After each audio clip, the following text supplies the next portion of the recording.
Welcome back to the Whisper Knows. This is the place where stories don't scream, they whisper. Tonight's question is simple, and once you hear it, you won't be able to unhear it. What if it's true that the moon hides something behind the light?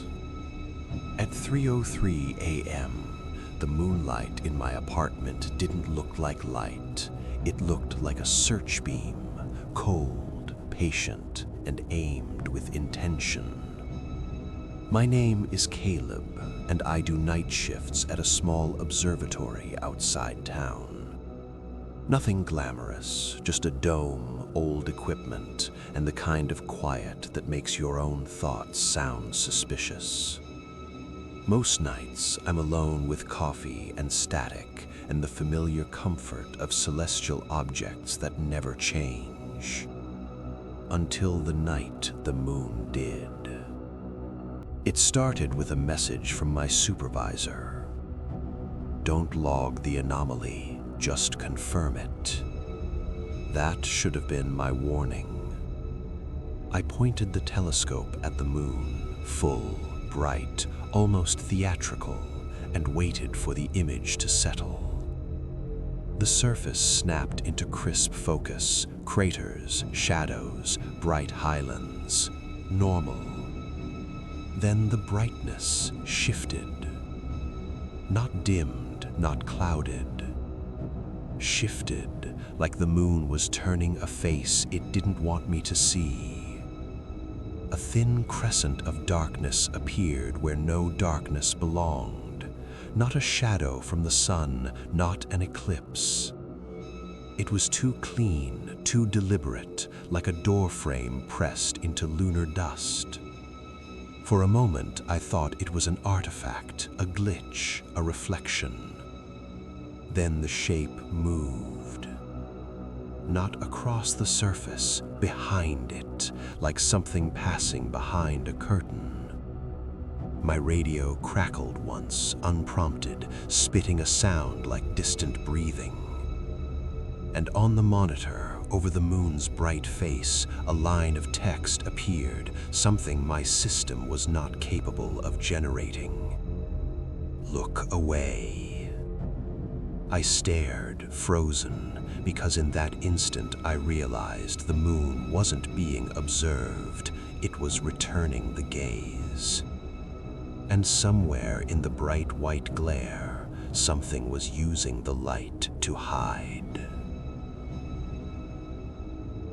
The words, "look away," didn't belong on my screen.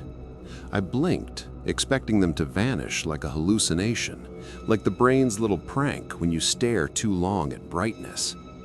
They didn't vanish. They sat there, perfectly centered over the moon's image, as if the moon itself had typed them. I grabbed my phone and snapped a photo. The flash of my screen reflected faintly in the observatory glass, and for a second, I saw my own face doubled, pale and sweaty, like I was the one trapped behind the light. When I looked back at the monitor, the text was gone. The slit of darkness remained. I did the only thing my supervisor specifically told me not to do. I opened the log. Time-stamped entries filled the page. Weather conditions, lens calibration, tracking corrections. Routine, boring, safe. And then, 3 lines down, a blank stretch where data should have been. Not deleted, never written, like the software itself had refused to remember. I heard the dome's motor click above me, not the normal hum of rotation, just a single dry tap, like something testing a lock. Then my radio hissed. A voice slid through, low and flattened by static. Don't. My stomach dropped so hard I felt it in my teeth. I keyed the mic. Who is this? Only breathing answered, slow, controlled, close, like someone exhaling directly in my ear. I shut the radio off. The observatory suddenly felt too small, too sealed. I stepped outside into the cold night air, needing space, needing sky, needing something that didn't feel like it was leaning over my shoulder. The moon hung above the trees, bright and perfect from the naked eye, but the light on the ground was wrong. It didn't spill, it selected. A stripe of moonlight lay across the gravel path like a blade, too straight to be natural. Shadows didn't soften at the edges, they ended sharply, like they'd been cut out. I looked down at my hands. The moonlight didn't brighten my skin, it drained it, as if the light was taking color instead of giving it. Behind me, the dome's motor creaked, not opening, just flexing, like someone pressed against it from the inside. I turned slowly. The metal handle was vibrating, barely perceptible, as if it had a pulse. And in the bright wash of moonlight across the door, I saw something I hadn't seen before. A faint rectangular outline, perfect corners, like a frame under the paint. A door within a door. Then, from above, the moonlight sharpened, and for one terrible second, I felt it fix on me, the way a lens finds focus. In my head, not as a thought, but as a message, I heard it. Don't write it down. I should have driven home. Instead, I went back inside and locked the dome door behind me, as if a thin strip of metal could keep out something that lived in light. My monitor still showed the moon, full, white, calm, except for that wrong slit of darkness near the edge, like an eyelid half closed. I didn't touch the log again. I didn't even sit. I stood there, watching, because some part of me believed that if I kept my eyes on it, it couldn't move. That's when I noticed the first missing thing. The second hand on the wall clock had stopped. Not broken, not stuck, just paused, hovering between ticks, as if time had been told to hold its breath. I checked my phone. 3:03 a.m. I looked at the clock again. 3:03 a.m. A minute passed in my chest, my pulse, my breathing, the ache in my legs, yet the world refused to advance. Then, the monitor flickered. For less than a blink, the moon's bright face wasn't the moon. It was something smooth and pale, like porcelain, pressed close to the camera from the other side.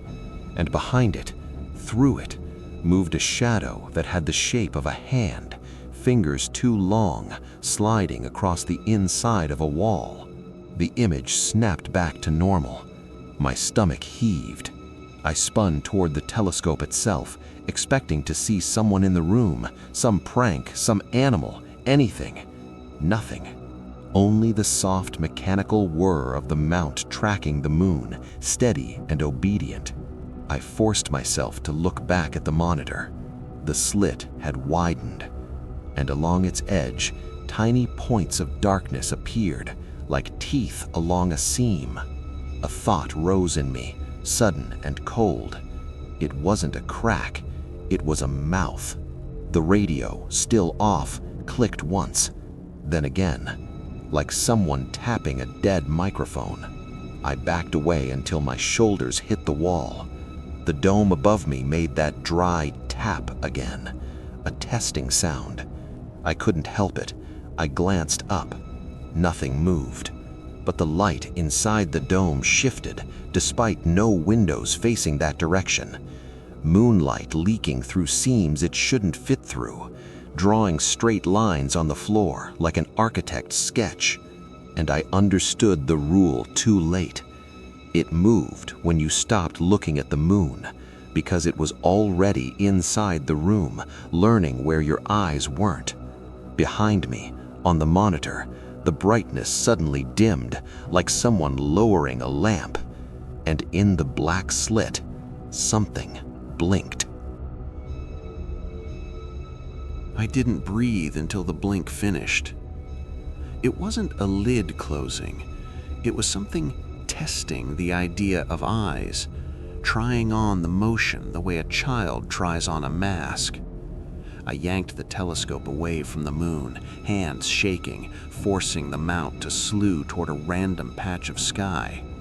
The motors whined in protest. Stars streaked across the monitor in a blur. For a second, I felt relief. Then, the dome lights dimmed, even though I hadn't touched the switch. The brightness in the room wasn't coming from inside anymore. It was coming from above, leaking through seams, painting hard-edged shapes on the floor. A perfect rectangle. Another. A long strip like a corridor. The moonlight wasn't illuminating the observatory. It was diagramming it. My mouth went dry as I watched the rectangle slide across the concrete, aligning with the door, the desk, the wall where my logbook sat. And then they stopped, right beneath my feet, like a mark. The radio hissed, still switched off, then spoke with a clarity that made my skin crawl. "Caleb," it said, gently. "You looked." I pressed my palms to my ears. The voice didn't come through sound. It came through knowing. I forced myself to whisper, "What are you?" The moonlight on the floor pulsed once, slow as a heartbeat. On my desk, the blank monitor, my backup display that wasn't even connected, flickered to life. A single line appeared, crisp and black against white. "The light is a lid." My throat tightened. I stumbled back, nearly tripping over the chair. The rectangles on the floor began to move again, sliding toward the dome door like a tide. As they passed, the air inside them looked different, thicker, grainier, like you were seeing the room through a layer of glass. I reached for the logbook without thinking. The moment my fingers touched the cover, every rectangle snapped right toward me at once. Moonlight climbed my arms, cold and invasive, draining color from my skin as if it was tasting the warmth out of me. In my head, the message sharpened. "Write it down." It was the opposite of before, a trap dressed as permission. I dropped the logbook like it burned. The moonlight loosened, retreating back to the floor, but not before leaving a faint pale outline around my hand, like chalk, a handprint that wasn't mine. Behind me, the telescope's monitor flickered back to the moon on its own. The mount had slewed back without input. The black slit was wider now, and something pressed against it from the inside, stretching the darkness thin, like skin. Then the radio clicked, one final patient tap, and the dome door handle turned, not vibrating, turning, slow, careful, as if it had learned exactly how much pressure a human would use. The door didn't swing wide. It opened the way a predator opens a mouth, just enough. A thin seam of darkness split the metal frame, and cold air slid through, smelling like damp concrete and burnt dust. The same smell from my dream waking, except now it wasn't memory. It was here. I backed away until the edge of the telescope table pressed into my spine. My legs felt like they belonged to someone else. The handle turned again, smoother now, like it had practiced. And then the moonlight outside the dome sharpened, pouring through the gap in a straight line, landing on the floor like a spotlight. It didn't light the room, it pointed at me. In that beam, my shadow wasn't shaped right. It stretched too long, too thin, like the light was pulling it by the throat. And behind my shadow, another shadow appeared, faint at first, then clearer, an outline that didn't connect to any body in the room.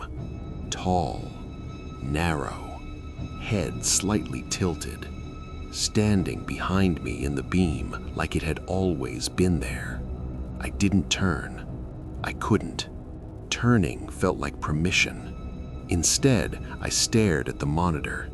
The moon's bright face had dimmed, as if the light was being peeled back. The slit was now a wide opening, and inside it was not darkness. Inside it was a surface, smooth, pale, close, like the inside of an eyelid. And something moved across it from the far side, pressing outward. A handprint. Long fingers, too many joints. It pressed once, gently, as if testing a window. Then the print dragged downward, leaving a darker smear. Not dirt, condensation, like breath on glass. The voice returned, not through the radio, but through the air itself, heavy and calm. It said, "You can record it now." My heart slammed. Because the logbook on my desk flipped open by itself, pages fluttering as if caught in a breeze that didn't exist. A pen rolled across the desk and stopped perfectly aligned with the blank page. Waiting. The moonlight beam on the floor slid forward a few inches, inching closer like a tide. And I understood what it wanted. Not proof, not data, a signature. Something written by a human hand, agreeing that what was behind the light had been seen. The shadow behind me leaned closer, and the dome above creaked, not with metal strain, but with something like satisfaction. I didn't pick up the pen. I stared at it like it was a gun someone wanted me to hold, because once it was in my hand, I knew it wouldn't be my decision anymore. The beam of moonlight crawled another inch across the floor, deliberate, patient. Behind me, that second shadow, tall, narrow, tilted its head as if it was listening to my breathing, learning the rhythm that made me human. The voice stayed calm, almost kind. "You already wrote," it said. My blood went cold. I didn't. The logbook pages lifted and turned on their own, stopping on a date from last year. A routine entry, a night I barely remembered. And there it was, my handwriting, describing a temporary tracking error during a full moon. A note I dismissed as equipment drift. But under the entry, in ink that wasn't mine, a second line had been added. Lid secured. My throat tightened. I took a shaky step forward, unable to stop myself. The moonlight on the floor rearranged into a clean rectangle around the desk, like a frame, a door frame. And I understood the trick. The light wasn't illumination. It was a seal, a lid, a way to keep whatever was behind it pressed flat and hidden until someone looked long enough, until someone noticed, until someone wrote it down. I grabbed the logbook and tore it shut, slamming my palm over the cover like I could smother the words. The moonlight snapped to my hand. Pain flared, cold pain, like ice splitting skin. The pale outline on my fingers darkened into that same perfect rectangle, as if the light was printing a shape into me. The voice breathed closer. "Open." The dome door creaked wider behind me. I didn't turn. I forced my eyes to the monitor and did the only thing I could think of. Something stupid, desperate, human. I reached up and yanked a power to the entire mount. The monitor went black. The dome lights died. For a heartbeat, everything was darkness. Real darkness. Not moonlight darkness. The kind that belongs to empty space. And in that pure absence of light, I heard it shift. Angry now, no longer patient. The dome groaned. Something stepped forward. Not on the floor, through it. The air changed, pressure, weight, like a deep sea feeling without water. Then my emergency exit sign flickered red, throwing just enough glow to reveal what stood in the doorway. Not a person, not an animal. A shape that looked like a human outline made from folded shadow, edges too sharp, surface rippling like fabric underwater. And where its face should have been was a pale circle, smooth and bright, like the moon's light had been stolen and worn as a mask. It raised a hand, too many joints, and pointed at my chest. And in my head, the final message arrived, simple and absolute. You are the lid now. I ran. I don't remember leaving the observatory. I don't remember the road. I only remember the moon above the trees, bright, innocent, perfect, and the feeling that something behind that brightness was smiling because it didn't need the sky anymore. It had my eyes. This has been The Whisper Knows, and if the moonlight ever feels like it's aimed at you, don't wave, don't film, don't write, because the thing behind the light doesn't want the world. It wants a face. Good night.